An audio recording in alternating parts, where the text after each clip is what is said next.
A minha mãe não diz câncer, a minha mãe diz aquela coisa ruim.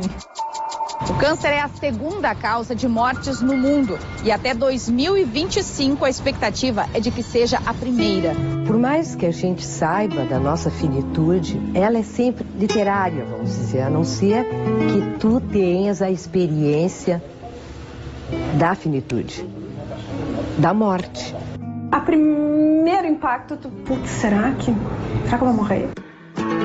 Histórias de quem passou pelo câncer, as angústias, os alentos e a superação de pessoas que se depararam com o diagnóstico e enfrentaram o tratamento. Era um câncer raro e era isso. Em 5 dias eu estava no bloco cirúrgico para tentar me salvar. O TVE Repórter mostra os avanços da medicina cada vez mais personalizada para o tipo de tumor e o paciente.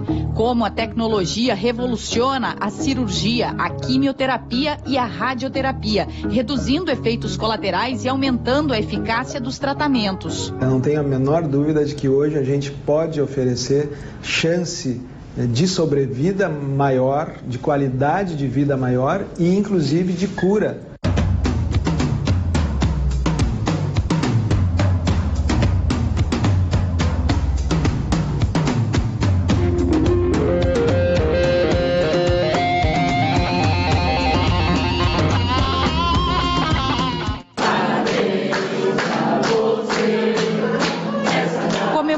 Cada ano de vida ganhou um novo significado para a Ana Lúcia. E aí eu pensei, e aí, doutora? Ela disse assim pra mim, é câncer. E eu disse, eu não acredito. Comigo, a recém perdi um filho, tinha 2 anos. Então, não acredito. Meu marido perguntou tudo, como é que eu ia fazer o tratamento, quando que eu ia começar, a cirurgia, tudo meu marido perguntou. Porque eu não falei mais. As células do corpo estão sempre se reproduzindo, elas nascem e morrem. O câncer acontece quando as células sofrem mutações, uma falha genética no DNA, e o sistema imunológico não consegue combatê-las. Como ela invade outros tecidos e ela faz com que o organismo lute a favor dela, não contra ela como deveria. A doença tem 3 características fundamentais. Uma é que as células proliferam muito rapidamente. A outra é que essas células invadem os tecidos em volta. Tá? E a terceira, e muito importante, é que essas células podem viajar pelo corpo, gerando o que a gente chama de metástases. A espinha dorsal do câncer é comum, porque dependendo dos tecidos atingidos, são dezenas de tipos e centenas de subtipos da doença. Câncer dói? Pode doer. O tumor em si raramente vai doer, ele não tem inervação. Mas se tu tens um tumor, por exemplo, que está crescendo no teu pulmão e está comprimindo a pleura, ele pode doer.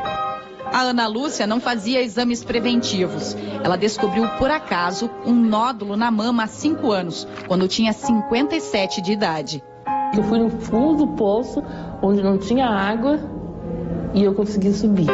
O carcinoma era de grau intermediário. Ana Lúcia fez cirurgia para retirar o tumor e logo iniciou a fase mais difícil do tratamento para ela, as sessões de quimioterapia.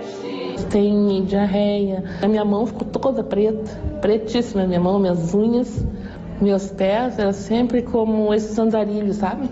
Sem poder comer, porque a boca estava cheia de aftas, perdi 36 quilos. Vencer o tratamento contra o câncer muitas vezes é o mais difícil, até hoje.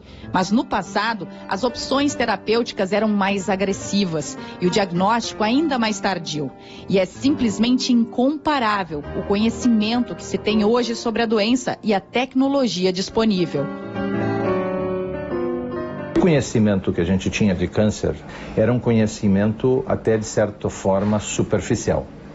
E a gente fazia uma coisa que hoje em dia nós estamos tentando eliminar, que é tratar todas as pessoas como se fossem iguais. Hoje em dia a gente sabe que cada pessoa e cada câncer, cada tumor tem um comportamento e características muito específicas. O que modificou é que a cirurgia se tornou muito menos invasiva, a radioterapia, por conta dos equipamentos, se tornaram mais assertivas, elas conseguem chegar melhor na doença e evitar irradiar ao redor. E a quimioterapia, ela hoje não é só quimio. A pessoa pode botar embaixo de um guarda-chuva, mas na verdade nós temos quimio, imuno, hormônio, terapia, a combinação de todas elas, portanto, várias outras drogas com funcionamento diferente, mecanismos mais complexos, mais elegantes e que têm resultados melhores. O reflexo das descobertas está nos números. Nas décadas de 1940 e 1950, 20% das pessoas diagnosticadas com câncer sobreviviam. Hoje, a palavra cura está presente na vida de 60% delas. Além disto, uma série de novas drogas oferece mais conforto e qualidade de vida, porque reduz os efeitos colaterais. Muitos pacientes tinham náuseas que eram obrigados a ficar internados um mês. Hoje, a gente pode dar um comprimido para o paciente e ele fica muito bem, não vomita nenhuma vez durante a semana inteira. 40 anos nos palcos, dezenas de histórias vividas na pele das mais diversas personagens. Mas Sandra Dani não viveu o câncer de mama como um drama. Não, o canto deve vir do coração. Então fazia trunfas e misturava panos na cabeça, adorava fazer aquilo. E aí me arrumava mais, vamos dizer assim, do que o normal. A perda do cabelo foi praticamente o único efeito colateral que Sandra teve durante a quimioterapia. Ela se beneficiou de um medicamento indicado pelo médico. E eu fui pesquisar mesmo, ele me disse, tu tens que pesquisar porque vai ser um medicamento fundamental na progressão do teu tratamento. E foi. O momento mais delicado para Sandra foi anterior, logo depois do diagnóstico. A médica não tinha certeza se precisaria ou não retirar toda a mama até a cirurgia. No momento de abrir e de ver é que tu vai saber realmente se há necessidade de retirar a mama ou não. Acordei na sala de recuperação e aí sim, aí veio toda a angústia. Comecei a chorar, menina, não parava de chorar. Não tinha nem como me olhar e nem queria me olhar, né? Eu me senti o quê? Abandonada ali naquela sala. Realmente, literalmente abandonada. A fragilidade foi somente de um ato. Ela não precisou retirar a mama. E na sequência do tratamento com a químio e rádio, o câncer foi zerado. Além de tomar um medicamento, ela vai continuar a cada ano, por uma década, com exames de acompanhamento. Retirar o tumor continua sendo o principal pilar do tratamento, mas nem sempre é o primeiro passo. Aqueles pacientes que chegam às vezes com o diagnóstico, esse não tem mais nada para fazer. A gente descobrindo qual o tipo específico de tumor, se pode estabelecer uma estratégia com a utilização muitas vezes de quimioterapia prévia, associada ou não à radioterapia, e que permite depois a realização de cirurgia. Além disto, os procedimentos estão menos invasivos. Muitos são feitos com pequenas incisões para operar com minicâmeras e bisturis.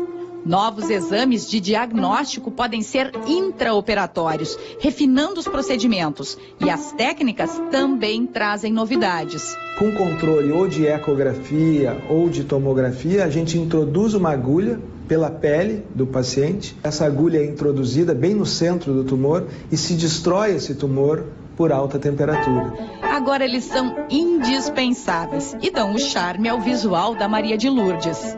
Chapéu eu nunca usava, assim, eu não gostava, né, de usar. Tem um monte de chapéu, daí agora eu adoro. O câncer da Maria de Lourdes é o mais comum no Brasil. 30% de todos os casos de tumores malignos são cânceres de pele, não melanoma. Iniciou com uma manchinha avermelhada e assim parece que com umas escaminhas assim branquinhas, sabe? Coça muito assim e dá umas ferroadas. No peito, no braço, nas costas. Em 7 anos depois do primeiro, foram várias novas cirurgias ou procedimentos ambulatoriais. 18 procedimentos. Foi do acúmulo do sol, né? Não tem nada a fazer daí. Então é desde criança, né? O médico avisou no bloco cirúrgico. Eu tenho que te salvar, eu quero tentar preservar a tua fala, deglutição. E Então vamos, né? Dentro do bloco cirúrgico tinha um patologista que fez a biópsia, né? E ele tirou o primário da amígdala e foi tentando livrar a cadeia de linfonodos. A premiada escritora e jornalista Cíntia Moscovitch partiu de uma dor de garganta com uma possível íngua no pescoço para o diagnóstico de um câncer já com metástases. Na cirurgia, os médicos encontraram o tumor principal na amígdala e o tratamento com químio e radioterapia seria dos mais lesivos e dolorosos. O câncer de boca e pescoço, por mais evoluído que esteja os procedimentos, ainda provocam sequelas duríssimas, né? E irradiar essa zona aqui significa secar a língua e matar todas as papilas gustativas. Qual é o problema de não ter saliva, né?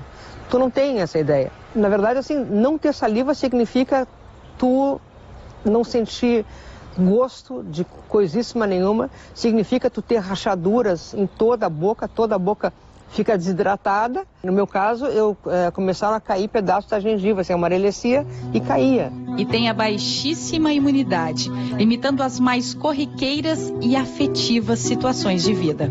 E quando eu estava no hospital, que o médico vinha me noticiando o que poderia acontecer, e eu disse para ele, olha, não precisa me contar mais nada, eu só tenho uma coisa.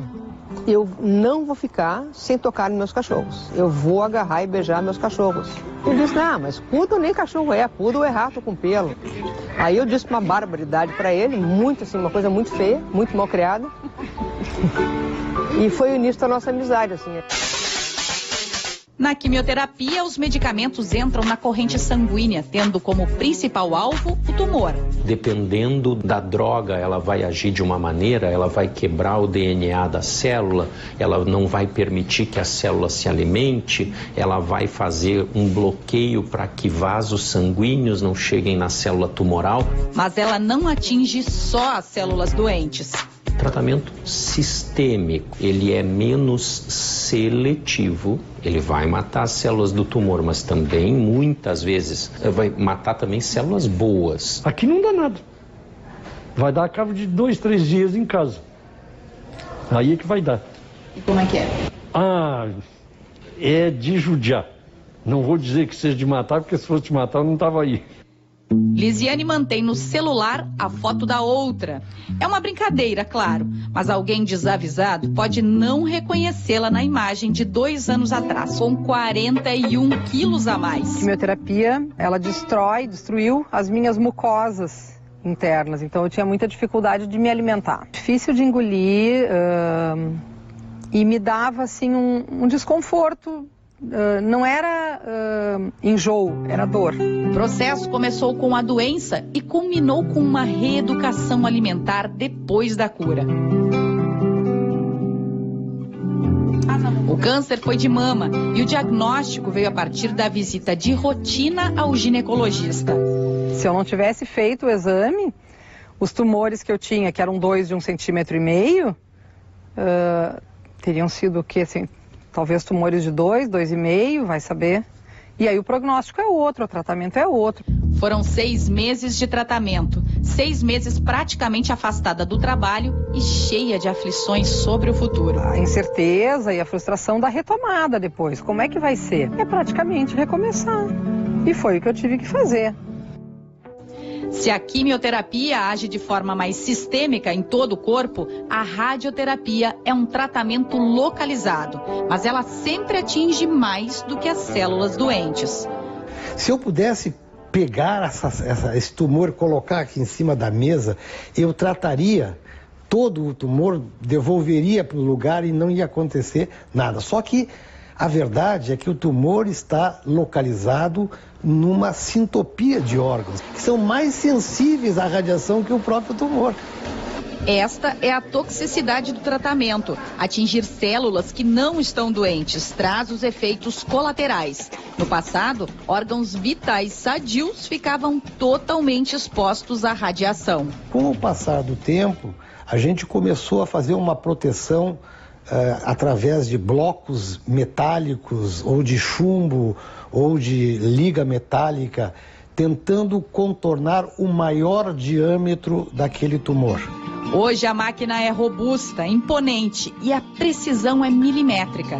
Os feixes de radiação são emitidos para destruir ou impedir que as células do tumor aumentem. Imaginem que a radioterapia já foi baseada em uma fotografia, uma imagem plana a partir de um raio-x que só mostrava um dos lados do tumor. Hoje, com a tecnologia, a gente tem uma ideia tridimensional. Esse vermelhinho aqui, ó, é o tumor. A partir de uma tomografia computadorizada e outras técnicas, a radioterapia se tornou conformada e ela pensa todo o volume do tumor. Para atingi-lo em cheio, nesta sala físicos fazem cálculos.